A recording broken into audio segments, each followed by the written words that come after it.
What is going on, everybody? You got Tone here, the coach of your Maine Red Clawitzers, and I am back bringing you guys the team builder for week number 3 of season 6 of the Major Pokemon League, where this week we are taking on the Baltimore Oriolus and their head coach in choice, CJ. Be sure to check him out. He is a very skilled battler and content creator. Pretty much a nice guy overall. Can't really say much about the guy in general, as well as checking out all the other coaches in the MPL. Their links and stuff will be in the description as always. So without further ado, let's just jump right into the matchup here. As you see, we are coming off of a very tough 5-0 loss in our last game against the Exeter Chief Electivires, and we're just trying to rebound, trying to put that game behind us and move on here. And it's not going to be easy, as CJ has a very threatening team, the likes of the Charizard X. Greninja can be also a problematic, but as you see, his entire team there: Mega Charizard X, the Superior, Greninja, Metagross, Donphan, Xurkitree, Braviaries, Slurpuff, Buzzwole, Quillfish, and the Alolan Graveler, with his Zmons being the Xurkitree, Braviary, and the Alolan Graveler. Overall, his team is very balanced. I feel very solid team as a whole. Has the right amount of pieces in terms of having both priority, right on a bulk, priority, all that stuff. So voting for this team was not going to be easy, simply because of the fact that I wanted to make sure, at the very least, I didn't want the Zard X to have a field day with my team. If it gets to like +2, I am in a world of trouble. So I wanted to make sure I built a team that had a way of responding to his speed, while at the same time making sure that I have something in response to his offensive threats. Not just the Charizard, but the Superior, the Greninja, the Xurkitree. The Xurkitree actually was a huge threat. I was trying to build around build 4 in this game, just because of the fact that it can be it can tail glow, and then it doesn't even really need tail glow. Like, the electric terrain by itself was just enough to nuke any amount of my team, which was just a huge problem. Of course, if I don't see Xurkitree, I'll feel a lot better, but still try my best to prep for everything on this draft. So with that out of the way, I'm just going to jump right into the team builder here for this week and see what we have in store here. So first set you see is the Celesteela, rocking autotomized 3 attacks with Air Slash, Giga Drain, Hidden Power Ground. I did talk this over with Jolt for a bit. He suggested I go physical with Z Fly and then Earthquake and Seed Bomb, but I really like Special Celesteela for this matchup, just because of the fact that Special Celesteela can actually hit stuff like the Zard X harder. And plus, if I'm physical Z Fly, I can only use Z Fly once, and then I don't have to go for Fly afterwards. He makes it easier for him to just switch out of certain threats to Celesteela and everything. So I just felt as though Special Celesteela was just better overall. Air Slash is very good against his team. His flying resist, being the Metagross and the Xurkitree, both are weak to ground, so that's why I have Hidden Power Ground there. And Giga Drain is just to get some health back on stuff like the Greninja and the Donphan. That's pretty much it, but this hits his team overall very hard. The combination of Air Slash and Hidden Power Ground is enough to deal with pretty much his entire draft. So as for the investment, it's just nothing really straightforward. Max special attack, enough speed to guarantee I outspeed a Greninja after an autotomized boost, and the rest is just thrown into HP to give us some bulk, just trying to take some hits as well as I possibly can. Also acts as a superior check, or more offensive superior check, quote unquote, but the idea is to try to win with this set. I did have Aquaberry on this over Flying EMZ to try to get the Charizard off guard, or at least take a Flare Blitz from the Charizard and then fire off a Hidden Power Ground, but if I'm able to keep my checks to Charizard around long enough, then I really don't have to worry about trying to run Aquaberry to take a Flare Blitz when I really shouldn't be trying to take a Flare Blitz in the first place. So that is a Celesteela set. So moving on to the next Pokemon, we have our Mega Venusaur. Pretty much the same exact set as the game I brought against Freeze. The only difference is it's hidden power ground over hidden power fire, which allows me to hit the Metagross and the Zard X. But mainly the hidden power ground is here for the Metagross. Actually, if he brings like an air balloon Metagross, I am completely walled by this set if he is air balloon Metagross. Funny story, but at the very least, I can try to put something to sleep, like pretty much anything. As his sleep powder switch-in would be the Superior, which obviously doesn't want to take a Sludge Bomb, and then I have Synthesis to keep itself healthy, and Hidden Power Ground, as I mentioned, is for the Metagross, the Xurkitree, but mainly it's the Metagross. Everything else gets hit harder by Sludge Bomb. Didn't feel like I needed Giga Drain because, as you see by the rest of my team, I have ways of dealing with the Donphans. Giga Drain Celesteela is one of those ways. The other way is, I'll show you when I get to that set. So, the investment here is just mainly specially defensive here. This allows me to take hits from the Greninja, the Superior, Xurkitree as best as I could, while having enough defense investment to guarantee my Venusaur can take a +1 Flare Blitz from a Jolly Max Attack Mega Charizard X from full, and the rest is thrown in special defense, as I mentioned, for the Greninja, Superior, Xurkitree, all that stuff. And yeah, so that's pretty much it. The idea with my Mega Venusaur is just to make sure that Superior is kept in check as best as I possibly can. Same thing with the Greninja, the Xurkitree. That's pretty much mainly a special attackers, but overall, it's a very solid mon in my opinion, just to make sure that Superior doesn't get too out of hand. And I'm not really expecting Superior much, but knowing CJ, he has ways of catching people off guard with stuff that can that you feel like it's a counter, and then next thing you know, he'll bust out something crazy and then blow me back. So that's the one thing I want to avoid in this main. So that is my Mega Venusaur set. So moving on now to next Pokemon here, we have our Swampert with Stealth Rock, Earthquake, Ice Punch, and Scald with the Rocky Helmet. Mainly physically defensive here. This is my main response to his physical threats. The Charizard X, the Buzzwole, the Metagross.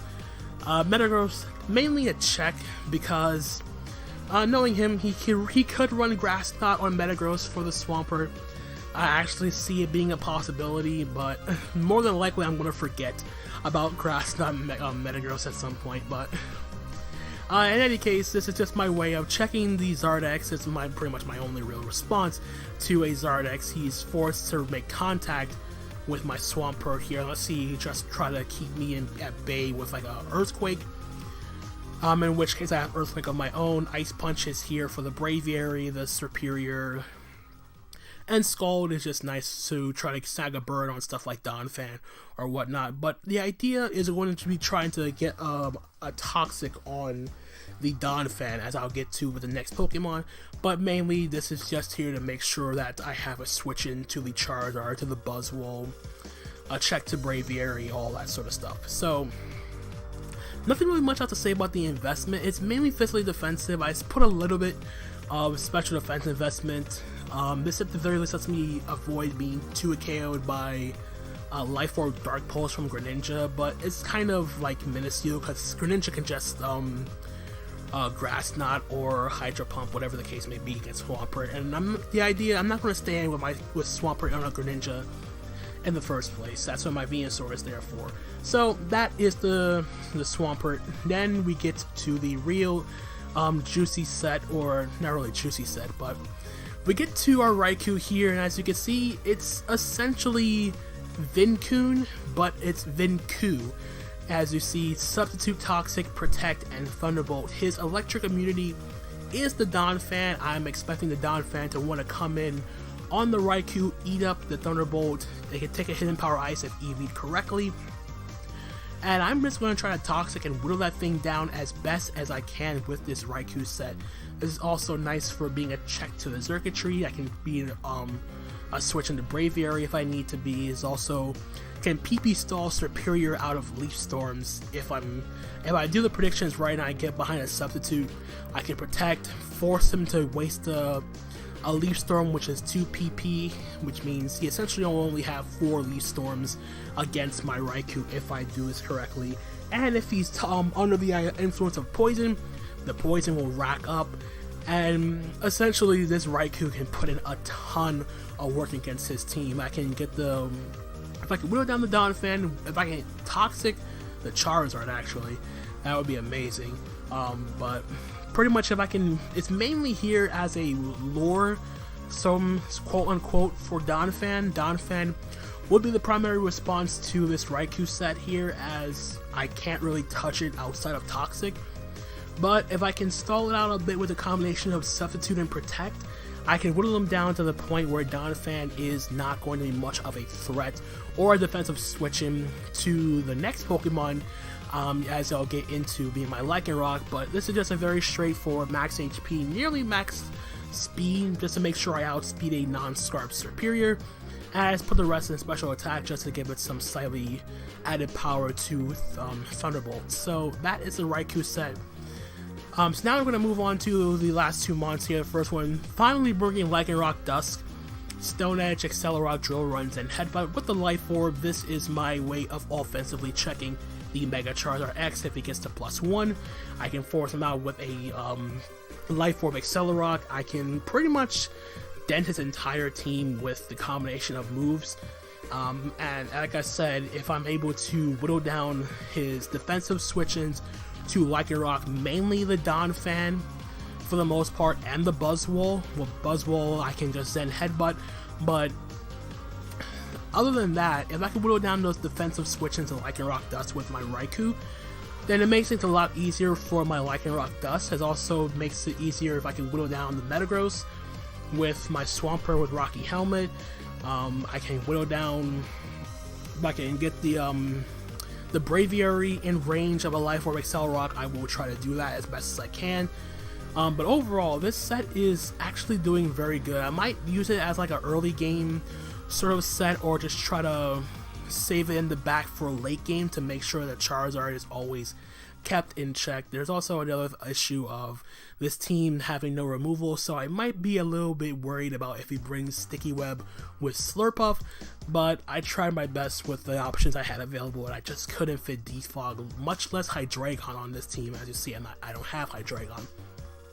So anyway, this is a very straightforward offensive set. Max attack, enough speed to outspeed Zard X, and the rest is just put into HP. Nothing much else to say about that. It's just my way of being the revenge killer, trying to get some kills with Lycanroc Dusk. And lastly is the Gardevoir, which is Trick Room with 3 attacks and Pixie Plate. So this is my response in the off chance he decides to overwhelm me with either a boosted Charizard X, Rock Polish, Metagross without Bullet Punch, pretty much anything fast, even to the point of Belly Drum Slurpuff. So basically the idea with this Gardevoir is, you can tell by his speed tiers, his speed tiers are much better than mine. He has mainly the Greninja, +1 Zardex, even a +1 speed circuitry could be a problem if I'm not careful. So the idea is to turn his speed to his disadvantage to make it my own advantage, because I am bringing a much more bulkier team. So I'm just going to try to Trick Room up on pretty much anything I can try to force out, mainly something like Greninja or whatnot. Well, not really Greninja, because it could just Gunk Shot me, but if the opportunity arises where I can get up a Trick Room with my Gardevoir, I can pretty much just go in on his team, especially if I'm able to whittle down the Metagross, which I know is going to come to this game, because his responses to Gardevoir are kind of limited on his draft, not gonna lie. But the combination of Trick Room and then Psychic Moonblast and Shadow Ball pretty much hits his entire team neutrally. Pixie Plate is to boost the power of Moonblast. It's the most spammable move on my team, considering he has the Greninja, which can switch in, which can be a hard switch in to the likes of Psychic, and then Shadow Ball is there for the Metagross. So it's a very straightforward max HP, max special attack set. Nothing really fancy about that. So yeah, that's going to be the team builder. I hope you guys did enjoy. If you did, leave a like and all that stuff. So before I actually end this video, I also want to say before the battle goes up on Friday, that 2 of the Pokemon I am bringing in this game will be the last time you will see them on my team, and I will get into what I dropped and what I picked up at the end of the battle. So just to keep that in mind for all of you, I did make some changes to this team, and you'll see what those changes are after the battle, like I said. So hope you guys are looking forward to it. Like I said, if you did enjoy this team builder, leave a like. Check out the MPL Coaches, the Twitter, all that stuff. And I'm going to get the heck out of here. Until the next time, guys, this is Tone, signing off for now. Peace out.